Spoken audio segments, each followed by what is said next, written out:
हरे कृष्णा, राधे राधे। स्वागत है आप सभी का गोविंद भजो चैनल पर। आज से हम सुनेंगे पुरुषोत्तम मास महात्म्य के अध्याय। इसमें कुल 31 अध्याय हैं, जिसमें से रोज एक अध्याय की कथा आप सुनेंगे। ये अध्याय आप हमारे चैनल पर सुन सकते हैं। यह पावन कथा इतनी पावन और महान है। यह कथा स्वयं भगवान नारायण ने देवर्षि नारद जी को अपने श्रीमुख से सुनाई थी। बाद में यह कथा राजा परीक्षित एवं सूत जी महाराज ने सुखदेव जी से सुनी थी। बाद में सुखदेव जी महाराज ने यह कथा नैमिषारण्य में 88,000 ऋषि मुनियों को सुनाई थी। उसी शास्त्रोक्त कथा का सरल हिंदी भाषा में रूपांतरण इस पवित्र पुरुषोत्तम मास में हम सुनेंगे। इस कथा को रोज पढ़ने और सुनने वाला प्राणी सभी पापों से मुक्त होकर अंत में पुरुषोत्तम भगवान के गोलोक में अनंत काल तक वास करता है और वह सदैव के लिए आवागमन के चक्र से मुक्त हो जाता है। आज हम सुनेंगे पुरुषोत्तम मास महात्म्य का 5वां अध्याय। मलमास द्वारा अपने मर जाने की प्रार्थना भगवान श्री हरि से करना। देवर्षि नारद जी ने भगवान श्री नारायण से पूछा, हे महाभाग, चरणों में पड़े अधिक मास को भगवान श्री हरि ने क्या उत्तर दिया और उससे क्या कहा था? वह संपूर्ण वृतांत कृपा करके मुझसे विस्तार पूर्वक कहिए। श्री नारायण बोले, हे पाप रहित हे नारद, जो हरि ने मलमास के प्रति कहा वह हम कहते हैं, सुनो। हे मुनि श्रेष्ठ, आप जो सत्कथा हमसे पूछते हैं, आप धन्य हैं। श्री कृष्ण बोले, हे अर्जुन, बैकुंठ का वृतांत हम तुम्हारे सन्मुख कहते हैं, सुनो। मलमास के मूर्छित हो जाने पर हरि के नेत्र से संकेत पाए हुए गरुड़ मूर्छित मलमास को पंख से हवा करने लगे। हवा लगने पर अधिमास उठकर फिर बोला, हे स्वामी, मैं इस प्रकार का जीवन नहीं चाहता। मैं तो आपकी शरण आया हूँ, मुझे त्यागिए नहीं। हे जगत को उत्पन्न करने वाले, हे विष्णु, हे जगतपति, मेरी रक्षा करो, रक्षा करो। हे नाथ, मुझ शरण आए की आज कैसे उपेक्षा कर रहे हैं? इस प्रकार कहकर कांपते हुए, घड़ी घड़ी विलाप करते हुए अधिमास बैकुंठ में रहने वाले ऋषिकेश हरि से बोला। अधिमास की ये सब बातें सुनकर भगवान ऋषिकेश बोले, हे पुत्र, उठो उठो, तुम्हारा कल्याण हो। हे वत्स, विषाद मत करो। ऐसा कहकर प्रभु मन में सोचकर क्षण भर में उपाय निश्चित करके पुनः अधिमास से बोले। श्री विष्णु बोले, हे वत्स, योगियों को भी जो दुर्लभ गोलोक है वहाँ मेरे साथ चलो, जहाँ भगवान श्री कृष्ण पुरुषोत्तम ईश्वर रहते हैं।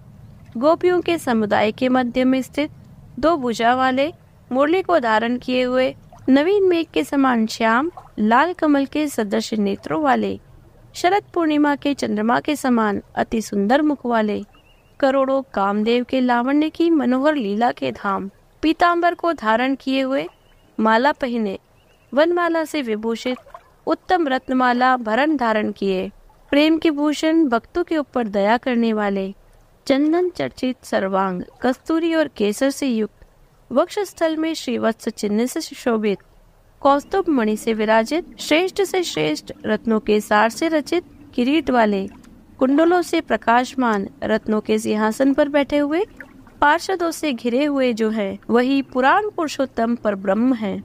वे सर्वतंत्र स्वतंत्र हैं, ब्रह्मांड के बीच सबके आधार, परे से भी परे, निष्प्रह निर्विकार, परिपूर्णतम प्रभु, माया से परे, सर्वशक्ति संपन्न, गुण रहित, नित्य शरीरी। ऐसे प्रभु जिस गोलोक में रहते हैं वहाँ हम दोनों चलते हैं। वहाँ श्री कृष्णचंद्र तुम्हारा दुख दूर करेंगे। ऐसा कहकर अधिमास का हाथ पकड़कर हरि गोलोक को गए। हे मुने, जहाँ पहले के प्रलय के समय में वे अज्ञान रूप महाअंधकार को दूर करने वाले, ज्ञान मार्ग को दिखाने वाले केवल ज्योति स्वरूप थे, जो ज्योति करोड़ों सूर्यों के समान प्रभा वाली, नित्य, असंख्य और विश्व की कारण थी, तथा उन स्वेच्छामय विभु की ही वह अतिरेक की चरम सीमा को प्राप्त थी, जिस ज्योति के अंदर ही मनोहर 3 लोक विराजित है। हे मुने, उसके ऊपर अविनाशी ब्रह्म की तरह गोलोक विराजित है। 3 करोड़ योजन का चौतरफा जिसका विस्तार है और मंडलाकार जिसकी आकृति है, लहलहाता हुआ साक्षात मूर्तिमान तेज का स्वरूप है, जिसकी भूमि रत्नमय है। योगीजन इसे स्वप्न में भी नहीं देख पाते, केवल वैष्णव जन ही वहां पहुंचते हैं। ईश्वर ने योग के द्वारा जिसे धारण कर रखा है ऐसा उत्तम गोलोक अंतरिक्ष में स्थित है। आदि व्याधि बुढ़ापा मृत्यु शोक भय आदि से रहित, श्रेष्ठ रत्नों से भूषित, असंख्य मनकों से शोभित, उस गोलोक के नीचे 50 करोड़ योजन के विस्तार के भीतर दाहिने बैकुंठ और बाएं उसी के समान मनोहर शिवलोक स्थित है। बड़े भाग्यवान शंकर के गण जहाँ निवास करते हैं, शिवलोक में रहने वाले सब लोग सर्वांग भस्म धारण किए, नाग का यकोपवित पहने, अर्धचंद्र जिनके मस्तक में शोभित है, त्रिशूल और पट्टीशधारी, सब गंगा को धारण किए वीर हैं और सबके सब शंकर के समान जयशाली हैं। गोलोक के अंदर अति सुंदर एक ज्योति है। वह ज्योति परमानंद को देने वाली है और परमानंद का कारण है। योगी लोग बार बार योग के द्वारा ज्ञान चक्षु से आनंदजनक निराकार और पर से भी परे उसी ज्योति का ध्यान करते हैं।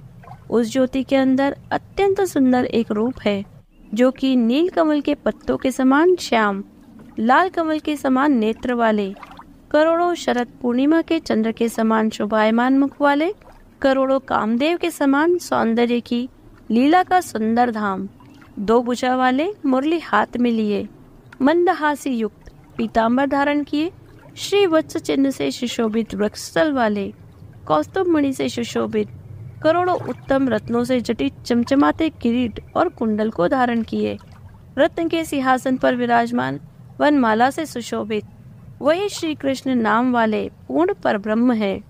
अपनी इच्छा से ही संसार को नचाते हैं, सबके मूल कारण, सबके आधार, पर से भी परे, छोटी अवस्था वाले, निरंतर गोप वेश को धारण किए हुए, करोड़ों पूर्ण चंद्रों की शोभा से संयुक्त, भक्तों के ऊपर दया करने वाले, निष्प्रह विकार रहित परिपूर्णतम स्वामी, रास मंडल के बीच में बैठे हुए शांत स्वरूप रास के स्वामी, मंगल स्वरूप मंगल करने के योग, समस्त मंगलों के मंगल, परमानंद के राजा, सत्य रूप, कभी भी नाश न होने वाले विकार रहित, समस्त सिद्धों के स्वामी, समस्त सिद्धि के स्वरूप, अशेष सिद्धियों के दाता, माया से रहित ईश्वर, गुण रहित नित्य शरीरी, आदि पुरुष, अव्यक्त, अनेक नाम हैं जिनके, अनेकों द्वारा स्तुति किए जाने वाले, नित्य स्वतंत्र अद्वितीय शांत स्वरूप, भक्तों को शांति देने में परायण, ऐसे परमात्मा के स्वरूप को शांति प्रिय, शांत और शांति परायण जो विष्णु भक्त हैं